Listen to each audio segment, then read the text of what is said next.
Oke, hai, berjumpa lagi kita di dalam channel ini.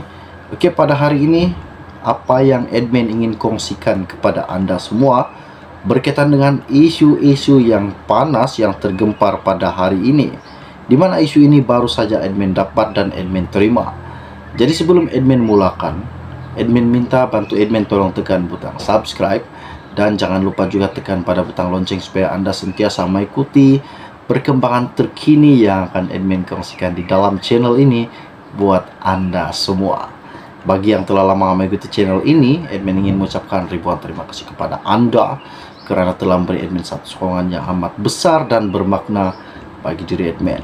Satu semangat agar admin boleh membuat konten dengan lebih banyak, dengan lebih panas, isu-isu yang terhangat untuk Anda setiap hari. Terima kasih kepada follow admin. Oke, baiklah. Isu pada hari ini yang akan admin kongsikan kepada Anda semua berkaitan dengan 4 adun lompat party. Isu ini sangat menggemparkan pada hari ini. Seperti mana yang telah kita tahu, pada 10 Desember, sekumpulan 15 adun JRS dan 4 ahli parlimen mengisytiharkan bahwa mereka keluar dari Bersatu. Mereka ialah salah seorang yaitu Armizan Ali dari Papar, Khairul Firdaus Akbar Khan dari Batu Sapi, Jonathan Yasin Ranau, dan Mat Bali Musa Sipitang. PN mendakwa 4 ahli parlimen terbabit perlu mengosongkan kursi masing-masing selaras dengan pelaksanaan undang-undang anti lompat parti yang termaktub dalam perkara 49E Perlembagaan Persekutuan. Ronald menegaskan 4 ahli parlimen itu adalah antara calon yang bertanding sebagai ahli Bersatu dalam PRU 15. Johari akan tentukan status 4 ahli parlimen JRS dalam masa 21 hari bermula hari ini. Speaker Dewan Rakyat Johari Abdul berkata dia akan membuat keputusan mengenai kekosongan 4 ahli parlimen dari Gabungan Rakyat Sabah JRS dalam tempo 21 hari. Johari juga mengesahkan dia sudah menerima surat rasmi daripada Naib Presiden Bersatu Ronald Kinde pada 27 Desember lalu bagi meminta Dewan Rakyat memaklumkan kepada Suruhanjaya Pilihan Raya bahwa 4 kursi parlimen itu akan dikosongkan. Dia berkata, di bawah perkara 49E dalam kurungan 3, Speaker akan memutuskan sama ada kursi ini akan dikosongkan atau tidak. Katanya kepada Malaysia Kini yang telah dihubungi ketika ini. Johari juga berkata, Ronald mencadangkan supaya 4 ahli parlimen JRS itu mengosongkan kursi mereka. Saya memberitahu dia bahwa saya belum menerima apa-apa lagi.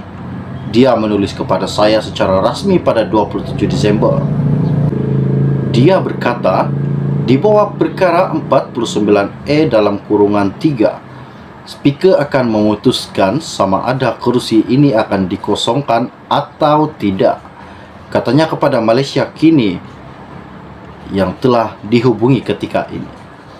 Johari juga berkata, Ronald mencadangkan supaya 4 ahli parlimen JRS itu mengosongkan kursi mereka. Saya memberitahu dia bahwa saya belum menerima apa-apa lagi. Dia menulis kepada saya secara rasmi pada 27 Desember. Jadi, sekarang saya mendapat semua suratnya dan saya akan mengambil tindakan sewajarnya, kata bekas ahli parlimen Sungai Petani itu. Johari berkata, dia perlu meneliti perkara itu dan berharap ia dapat diselesaikan secara secepat mungkin. Saya perlu banyak membaca, meneliti, dan saya berharap untuk menyelesaikan secepat mungkin. Saya akan mencari penyelesaian terbaik bagaimana untuk bertindak balas terhadap perkara ini dan itu akan mengambil sedikit masa, katanya Johari. Jadi, sekarang saya mendapat semua suratnya dan saya akan mengambil tindakan sewajarnya, kata bekas ahli Parlimen Sungai Petani itu. Johari berkata, dia perlu meneliti perkara itu dan berharap ia dapat diselesaikan secara secepat mungkin. Saya perlu banyak membaca, meneliti, dan saya berharap untuk menyelesaikan secepat mungkin. Saya akan mencari penyelesaian terbaik bagaimana untuk bertindak balas terhadap perkara ini dan itu akan mengambil sedikit masa, katanya Johari. Johari pada masa sama menegaskan, selepas menerima surat secara rasmi daripada Ronald, menurut undang-undang dia mempunyai masa selama 21 hari untuk membuat keputusan.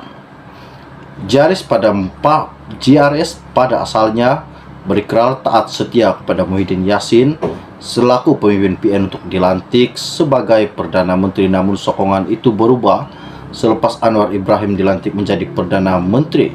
Johari pada masa sama menegaskan, selepas menerima surat secara rasmi daripada Ronald, menurut undang-undang dia mempunyai masa selama 21 hari untuk membuat keputusan. GRS pada asalnya berikrar taat setia kepada Muhyiddin Yassin selaku pemimpin PN untuk dilantik sebagai Perdana Menteri, namun sokongan itu berubah selepas Anwar Ibrahim dilantik menjadi Perdana Menteri. Melalui surat bertarik 3 November kepada Presiden Bersatu Muhyiddin Yassin, Setiausaha Bersatu Sabah mengesahkan 4 ahli parlimen. Itu adalah antara calon yang bertanding sebagai ahli bersatu. Keahlian mereka dalam GRS disediakan sebagai ahli bersatu, kata Ronald.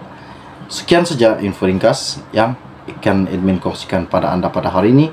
Info ringkas, info panas, di mana status terkini 4 ahli parlimen GRS akan diberitahu dalam masa 21 hari bermula dari hari ini.